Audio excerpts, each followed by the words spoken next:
Welcome to Nacho Fitness Coach. Two friends discuss all things fitness to bring knowledge and some opinions to you wherever you may be in your health journey. My friend Caleigh, the beginner, almost ran a 5K once, recently had her first protein shake, and is the proud owner of one set of 5-pound dumbbells. And my friend Sara, the expert, grunts when she lifts, has race walked dozens of races, including a full marathon, and has 12 open protein tubs in the pantry.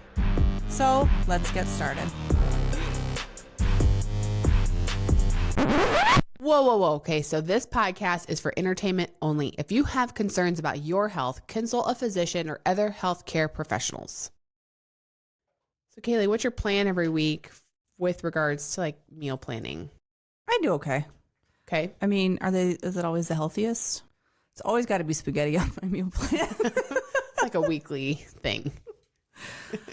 I do okay. For a while, sometimes I still go, do you ever use that e-meals where it like has meals on, so it's an app, has meals on it, and you can customize, pick your weekly meals, and then it is like connected to the Walmart like grocery pickup. Oh. So then it just like switches over once you're ready to go pick out. It brings in all the ingredients, and then it just switches over to the Walmart app. No way. And then it pulls up like, here are your options for butter. Which butter do you want? Here are your options for, this ingredient. Which one do you want? And then you just go through and you pick what you want.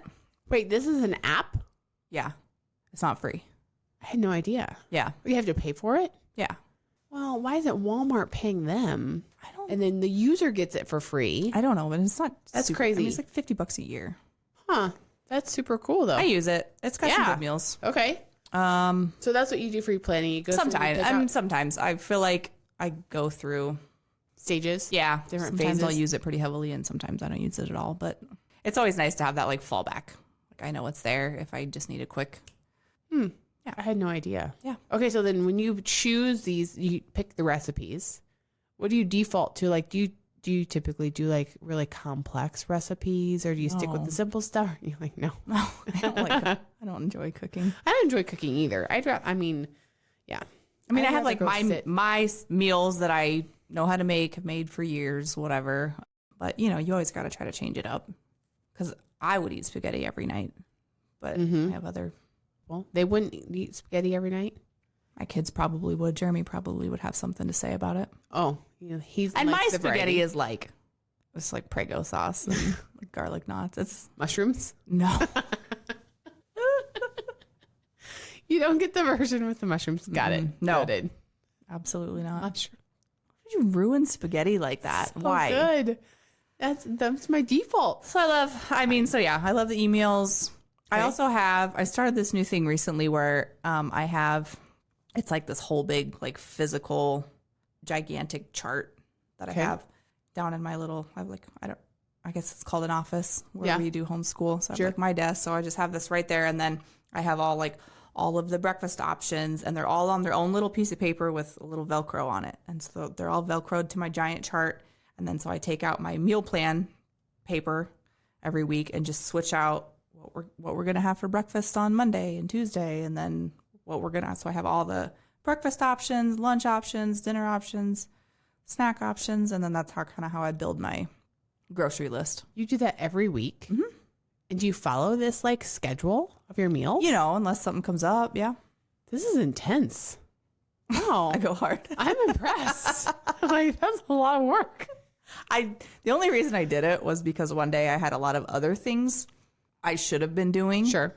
And I just was like, what would I rather do instead? So meal planning? So I built this system. Yeah, it works. Meal planning is not there have been times in my adult life where it's been a big struggle. Like, I don't plan anything. You just go. Yeah, you just figure it out. And for me, that's when we end up eating all the fast food or right. Just the quick things to grab and go or whatever. But it's so nice because I pick up my groceries generally on Mondays, and then to just have everything that you need for the week. I like it. You can, if say I don't want to cook this thing this night for whatever reason, I had this planned for Tuesday, and Tuesday rolls around and something else sounds easier. But I put a good mix of like maybe trying, a few new things, but then like the old go-tos. Right. The simple ones you just can do or whatever. So then what do you guys do if when your meal's over, are you like somebody where you puts it in like containers and you do leftover? Like, are you a leftover family or are you a family? You're like, nope, I cooked. We made it. I mean, we always like the best of intentions. Like we'll keep it, whether or not it actually makes it back out. No. Like Jeremy's the one. If somebody's going to eat it, probably going to be Jeremy. I'm not a big leftover fan. Okay. And so that's with like I have a feeling we're going to go into like meal prep. Right. Yeah. I mean, like all kind of ties together. Yeah. A little So bit. I've messed with that a little bit. I don't know. The thought of like having a chicken breast in the refrigerator that you cooked 4 days ago and put there, it's kind of. You don't like that idea? Kind of gives me the ski. It's kind of. I mean, they're good in the refrigerator for what, up to 5 days? Yeah. It's just, there's a point where it's like, it tastes like I put it in the refrigerator 4 days ago. You know what I mean? So you're all about the fresh. I suppose. Fresh flavor, fresh. I don't like leftover food. And then my husband got food poisoning last year from like restaurant leftovers. So I think that really kind of put the nail in the coffin with the leftover situation. With rice? Yeah, that's really common actually. And it's really dangerous. Eating leftover rice is really dangerous. You have to be really careful. Huh. He was sick. I had no idea. I probably should pay attention then to how long my rice will stay in the fridge. Yeah. What is the timeline for rice? I've honestly It's not very long. I mean, 3 days. Alan's saying 3 days. 2? What? Yeah. Really? Oh, I'm probably in trouble. I'm probably lucky that. Be careful. I mean, I'll make a whole thing of rice. That was the sickest I've ever seen him, and he had actually just been sick with COVID before that, and it was like nothing. Wow, because that's crazy. Because I tend to like, especially when it comes to like vegetables and until now grains. I was like, if it's not getting moldy and it smells fine, like we eat it. So 2 days? That's it? Yeah. For rice? Wow, I'm in trouble. I just made a huge pot today of, in my rice cooker of sweet brown rice. That is my go-to. I'm not a fan of brown rice, like the Uncle Ben's instant packages. Like, I just feel like it's dry and tastes like cardboard. I've been getting the Uncle Ben's, like the instant ones in the little cups that you just put in the microwave for like a minute. I cannot. It's not good. I don't think it's not very tasty in my opinion. So, back in the day, Whole Foods had a variety of like their bulk things that you can just pour into a bag and then you pay for what you bought, the weight or whatever. And they had this sweet brown rice. And I was like, well, that's interesting. I was looking for some different things. And so for me, like that was a game changer with rice, was finding that because it's like sticky, nutty, kind of like fatter, like grains. And so it is very delicious. But, and the kids love it. I love it. But now we've got to eat it in 2 days. Dang. All right. I better get on it. Yeah. I would be careful with that. I didn't know anything about it and then he got sick and we started researching it a little bit. He got sick like immediately. Like it was crazy. He was sick for days. So, wow. I want to avoid that. I can't exactly go. So this says if you're not going to eat rice straight after you cooked it, you need to store it in the fridge, obviously, preferably within an hour or so, but definitely within 4 hours. Refrigeration won't kill the bacteria, but it will slow down their growth. So do you think maybe since it was a restaurant meal, it didn't get in the fridge right away? Possibly, but that didn't help it. I mean, it didn't sit out all night. Right. Yeah. No. Huh. Wow. That's crazy. Yeah. So if you're not cooking a meal then, or if you are following a recipe, so is that pretty much your default though? You have a recipe, then you got your grocery pickup, and that's just what you do. Yeah. That's what you make for your meals. Everything's recipe driven for you. Yeah. All the time. And then as opposed to what? What do you do? I do not follow recipes. Oh, you don't? No, I can't stand them. What do you do? We just eat like the ingredients. Oh, yeah. I mean, that tracks. Like, I know. For you. Okay. So boring. Like my one ingredient rule. You just put it on a plate. Here's a piece of chicken. Here's a piece of broccoli. It's probably a lot better for you. Boring, I'm sure. But, and so I always have something. So like this afternoon, it was cooked chicken breasts and then frozen like mixed vegetables that I just like thawed out and warmed up. And then grapes. And I did actually do some like tortilla chips as the side because the brown rice hadn't got done cooking yet when everyone was ready to eat. Trash. So unbelievable. Straight up trash. So just straight. So it was like piles of ingredients on their plates. That's cool. I like that. Well, that's what we've always done. That's what my kids are used to at home. But let me tell you what, it totally backfires then when they go to school and everything at school is like recipes. Mystery meat and sauce. I feel like my kids would probably eat a lot better that way. Because, anytime you introduce like, there's, a suspicious sauce or something, they're like, what is this? Or it's, it's like stew or whatever. Like they are like, because they're so used to everything just being the separate ingredients. We just don't do a lot of recipes as like, you don't mix it. And so that did backfire. I just saw a TikTok at school. Of course you did. It was his mom and I've actually experimented with this a little bit, but it's hard. It's not something I get up and do every day. Okay. But putting like a tray out of different, your like grapes, vegetables, fruits, and do some fruits, do some veggies. She even did there was a few cookies on there, just to have something different. And then like a little grazing tray. Yeah. We've done it because my youngest one, she wants to snack all day. Does she eat her meals though then also or no? Depends. So no. She goes through phases. Sometimes she eats great, but yeah, you kind of got to watch her snacks. And see, we keep things and you're going to hate this, but I have pudding cups and Jell-O cups and Go-Gurts. And that's what she's snacking on. And so that's everyone's. I have no idea why she wouldn't be eating meals. No idea. I mean, I don't know why. Girl loves her She pudding. would skip the pudding and wait for dinner. I mean, I'm just a tired mom doing my best. You don't judge me. They like muffins for breakfast. I mean, my poor kids, they would probably have a heyday at your house because they open up our pantry and the lower 3 shelves are all protein tubs. Yeah. No, not in my house. She just grab it and go whenever she wants. Yeah, I mean, she's not supposed to, but yeah, it's of course she does. It's like the Wild West. My house. You're hungry, it's fine. Me, I'm no. This morning I was trying to feel like I could loosen up a little bit. And so I was it's the weekend. And so it's fine. And we'll do this. And okay, fine. You guys want a second bowl? I made popcorn out of the air popper. I remember coming to your house last summer and you gave the kids chips as a snack. Yeah. And I could see in your kids' face, this was a big event deal that they got Cool Ranch Doritos. And we don't usually have those. Yeah. My kids were oh, thanks you just had this for breakfast, but I guess we'll eat them again. Okay. So my big thing is I was I'm always it's just one bowl because snacks just are supposed to get easier to your meal. Yeah. And so I was okay, fine. You guys I made popcorn. There's a little extra left. Fine. You can have a second, helping of snack. What are your thoughts on it backfired. They didn't eat their lunch. Yeah, that's just it. What are your thoughts on not having meals for kids? Because I've read a little bit about this. There's a thing about that, just letting them probably more so snack the way that your kids snack than the way that my kids snack. But having the self-led meals. The grazing tray, eat when you're hungry.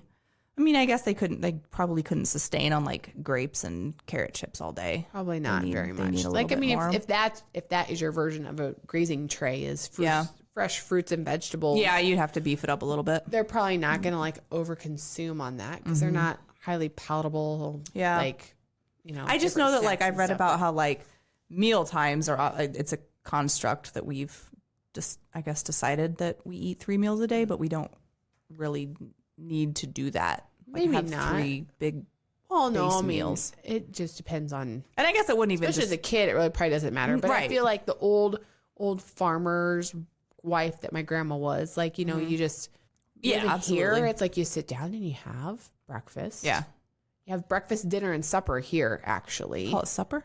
Yes, Dinner. That was a dinner was lunch or yes. Yeah. Okay. So dinner is your noontime meal. So growing up, that was breakfast, dinner, supper, because lunch is what they would take the guys out, a bagged lunch at 3:00 in the afternoon out into the fields. It's old school. So it says something snacks. Yeah, so I've heard of people calling lunch breakfast, dinner. Yes. So it was breakfast, dinner, supper. And so I remember showing up on campus as a freshman and I was asking people if they were going to go to the Union for dinner. And they were for later today, why are you planning ahead? And I was no, for like right now. And they're like, you mean lunch? And I was like, dinner. And they're like, lunch. And I was like, dinner. I was like, what? And so then I would come back home. I slowly transitioned, you know, my vocabulary on like how you refer to the meals based on like what people were understanding. Right. And I would get back here and it would be this biggest thing between my grandma and I when I would try to like tell her a story about a certain thing that happened at a mealtime. And she'd be like, dinner? Like lunch, dinner? Which one? What? And it's just like, okay, this is very complicated. I don't call it supper, but I know that that's like a word. Well, so I know it's a word that people use. So when I first met Dane, like he wasn't from the Midwest. And so that was like the thing. And I remember we had just started dating and I was back home for something. And we had this conversation about what you call each of the meals. Yeah. And I remember I was sitting at my parents' house and the news popped up and it was a weather report, like what was the forecast for the next day. And it was like breakfast, dinner, supper up on the TV screen. And I was like, I snapped a picture really quick because I'm like, look, it's not just meat. I'm sure you rubbed like it so far into his face. Yes, I did. I was like, see, this is not just me. This is where I'm from. In your face. This is a thing. That's where I'm from. I'm sure you were not delicate about it at all. Am I delicate about anything? Something really? tells me. Poor Dane. So, you know, I was like, see, I'm right. That was really, I'm right. Mm-hmm. I'm just, that's what you call it. Yeah. So there's meals. So you're planning for your different meals. Yeah. And then not really huge leftover fans. I'm a huge leftover fan because I bulk make everything. Yeah. Like I did. So this morning he went to go make breakfast and was like, just going to make a couple of like scrambled eggs for himself and like make all 12. Oh. Now, once I make them, chances that I'm going to eat them again. Oh, we like when I made the that tomato and egg meal that I've had a few times. I think about that. I'm like, I have, you know, probably a good couple helpings left. You're not going to do it? I could eat these. I should eat these for breakfast. Yeah. No. You won't? Mm-mm. I'll probably put them in a container and put them in the fridge, but. See, now I will even go as far as pay attention to how long it's supposed to be in the fridge. And so I'm like, okay, I bulk made like, I don't know, 4 or 5 chicken breasts or whatever. We eat what we can over the next 3 days, but then I will literally put it in a Rubbermaid container, put it in the freezer. Oh, wow. And then pull it back out as now something that's been cooked and ready to go. I got it in the freezer in enough time. Then it's like, that's my like last minute planning. Yeah. I'll pull stuff out of the freezer. I'm not good on the back end of, I'm good at planning my meals. I'm not good at. My freezer's a mess because of it. Yeah. Because I'll have like, you know, a few servings left, but I'll put it back in there and then I'll just dig stuff out. My freezer's a mess as well, but probably in a much different way, I think. Yeah. Yes. So, you know, we just kind of like, that's my process. Mm-hmm. But so then I don't really do recipes. That was probably the number one question that I get from clients when we start talking about like meals, making changes to meals, you know, whatever else. The first question is always, so do you have any recipes? That probably would be a lot easier. It's much simpler. What I could do is take my giant chart and instead of like having a recipe based meal, just have like chicken, protein, fish, whatever, and then just swap out and then like that's all vegetable. I do because I have like bags of frozen vegetables in the I need a visual, so I need my you have to print out little you know what's good? What? Chicken in the crock pot with just a thing of salsa. Like you just let that cook all day? No, it sounds disgusting. Yeah, it sounds really disgusting. It's good. And so I will make that and keep that in the fridge or the freezer. You know what? I mean, it probably depends on the salsa. What kind of salsa? That's not, let's can I just enjoy this? Well, now listen, the crock pot chicken is good for sure. Especially if you want to like, here's my other like trick to like meal planning and food prep is if you want to go the bulk route, don't season any meats when you make it because then that way, like if you just cook it and it's plain, you could do taco seasoning on one. You could do like something else. And so you can have like one meal bulk or like meat bulk prepped. But then they can and we've done that. I've or whatever, kept like the shredded chicken in the freezer. And make it and whatever. Do whatever you want. So here's my thing about canned salsa. Like I'll go to a restaurant and like love like the fresh salsa or like whatever. And it's totally fine. Well, the tomatoes thing kind of like hit or miss over the years. But I've tried to like embrace it and learn it. And I love the fresh salsa. We used to be kind of like pranksters in high school, and there were some pranks that we did. You were wild. That involved salsa. Oh my God. And that smell of that like picante salsa No, and here's the thing. through the pranks, it takes me, that's just. Once it's been in the crock pot all day, it's a different thing. It really is, because I don't really care How do for you like, do that? I mean, I that's don't got care like for salsa. green peppers and chunks and stuff in it. It's not the same when it comes out. Okay. It's not like, oh my God, this is straight up salsa. There's like the way that whatever magic happens in the crock pot. Do you have an Instapot? Mm-hmm. Do you use it? From time to time. Will you teach me your ways? That was a Black Friday, like. The main thing that I love the Instant Pot for is for you can cook frozen chicken in like 20 minutes. So if you forget to thaw your chicken, you can put now with the air fryer. Are you air fryer? Well, so I bought the Instapot that does both. Okay. Whatever the thing it is. So it has the option to do both of them. That kind of turned into what I solely use the Instant Pot for. I was like chicken cooker? Yeah, chicken. Like when I forgot to like take out chicken. But you can also just like put it in the oven for like 30 minutes from frozen and cook it that way too. I didn't know that. So, I bought like Dana had been asking for an Instapot forever, and I was like, okay, it's a Black Friday deal. Like this is the thing. Like I also heard about air frying. I was like, okay, this might give us some variety. First of all, the things are huge. They are. And I was like, we already don't have like a ton of space. I'm like, where am I? Because I can't handle like different. We've got other things that sit on our counters just from like life. And I was like, I can't have like multiple kitchen. They're bulky and they're big. And, And so, but I was like, I'm going to learn how to do this. Like maybe I'll give it some variety and whatever else. I think I used it once to air fry chicken strips. Okay. I love my air fryer. And I feel like my air fryer has kind of taken over. I don't use my Instant Pot very often at all. I should. Air fryer is good. I need a bigger air fryer. I have like one of the small basket ones. I'm like, here's your 4 chicken nuggets. I need to cook. I need it, but that's the thing though. Like I did use the air fryer, and then it was my first time, so I think I did it for a little too long. Because then they came out dry. Because again, like I just default to doing everything in the oven. Yeah. So I throw frozen meats in on a pan, and I also don't like doing dishes.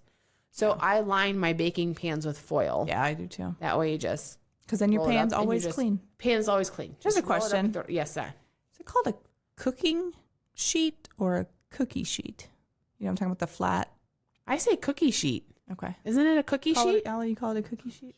Because I just saw something somewhere online that somebody was like, I just learned that it's called a cooking sheet, and everything, like my life has been a lie. So I've always called it a cookie sheet. But it's a cookie sheet. I thought so. Right? But cooking sheet makes a lot of sense too. I mean, that makes more sense. What does Google say? Say, is it a cooking sheet or cookie sheet? Cooking sheet. Like more commonly referred to as a cookie sheet. I don't know. I mean, that's what I use. It's like sometimes I'll get even extra lazy and not use the sheet. I think it's cookie sheet. That's kind of what. Kind of what the overall consensus there. So somebody was bullshitting me online. And so, wait, something you read online wasn't accurate? Wasn't 100%. Well, and that's why I asked you, because I'm like, let's take a poll. Is everybody out there calling it a cooking sheet? And I just thought it was called, I'm like this person, I thought it was called a cookie sheet. They had you fooled.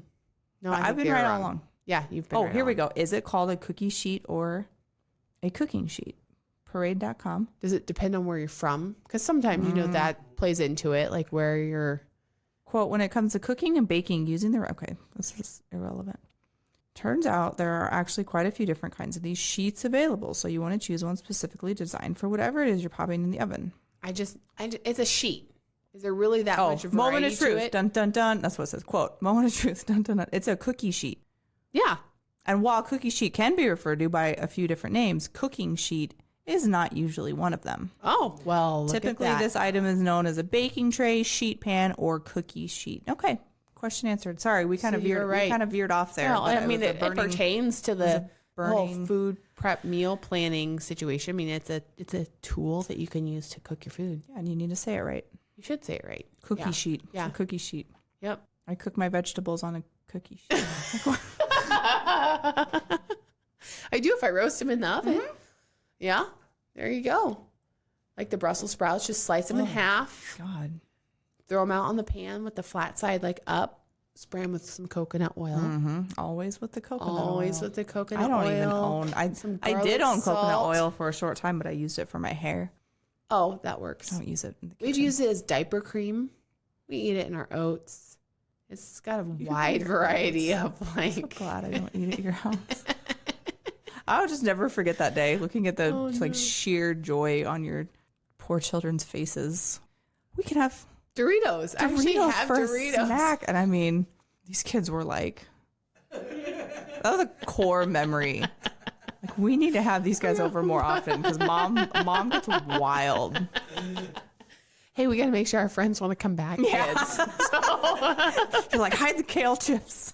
What do you want? We just have this stashed all the way in the back just for you. Mommy, could we have grapes today?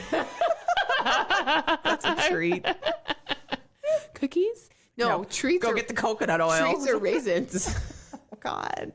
No. Poor kids. Your poor kids. Yeah. I feel like I could use a little more of your way of doing things. And I think you could probably let your kids have a I just send them to school. Pudding snack pack every once in a while. I send them to school, Yeah. and that's what they get to do for their lunch. See, I don't. That's their. We do mix it up. Like I have worked in just to give myself just something to look forward to as we do Taco Tuesday. Yeah, that's and wild. then we do our movie night with pizza on Fridays. So I feel like you make your gives tacos us- with like ground turkey, something like that. Well, I buy them from the local restaurant. Oh, okay. I mean, we do. There are occasions like if I do have a bunch of ground beef in the fridge that needs to be eaten. Like I do have shells in the pantry. I've always got, fresh cheese and stuff. So we will make them at home if I've got it. But that's was our opportunity just to give local businesses, I think, business and carry out and gives us all something to look forward to. Because all of a sudden I'll be like, oh wait, it's Taco Tuesday. It's very exciting. Wild. You're wild. So wild. You are a beautiful Pizza. tropical fish. Anyway, meal planning, food prep, we love it or hate it. I mean, I love it. I am not like a weekly planner just because Yeah. I do bulk cook a lot of stuff that I pull out of the freezer. So, I really only seriously grocery shop probably once a month. Really? And then it's in the freezer. I feel like it's something everybody pull it could out. probably work on. But I'll a little bit. pick I up- don't feel like there is like a solid method out there. No, for, there's like, not. getting You this kind of have to down. do for you and what Yeah. your habits. It just and your reminded me, routines are. tomorrow's Monday and I did not get my grocery order in. Uh-oh, you have to do that. So, Yep. But yeah, we always try to have fresh fruits available. But then from there, I just kind of pull things out and cook them. And I do not. So you're not the follow kind of person recipes. that like buys a bunch of like some kind of fresh fruit and then a week and a half later you open up the bottom drawer and just like No, we pretty much eat it. the shame staring you in the face We of eat it. the fact that you did not. Okay. Yeah. Good to know. I mean, but that's really the only thing I have to pay attention to, though, because that's really what the core of what we have that's fresh in the fridge Yeah. is fresh fruit. Everything else I pull from the freezer, cook it, and then it's leftovers that I'm getting out of the fridge to throw back on plates. But Okay. Sounds like a solid yeah. system. yeah, it works for us. Yeah. It is what it is. So anyways, I do think it's important to plan. I think when you don't plan, that's when things can kind of catch up on you really quickly. And so just being aware of your routines and trying to implement something and, try to get your 2 to 3 cups a day of vegetables in and then plan around that. Yeah. Fruits in there, protein. I knew you were going to say that. Protein. Of course, I should add that. Should be your number one. So anyways, but yeah, no, it's good. I think it's a good thing. I love it. Okay. Me too. All right. All right. That's our opinions on food prep and meal planning. So until next time. Bye. Thanks for listening to the episode. Be sure to let us know how you feel about the topic. Do you love it or hate it? Also, subscribe, give us a 5-star rating, and of course, tell your friends. Until next time. You've been listening to Euphony Innovatives Sonified.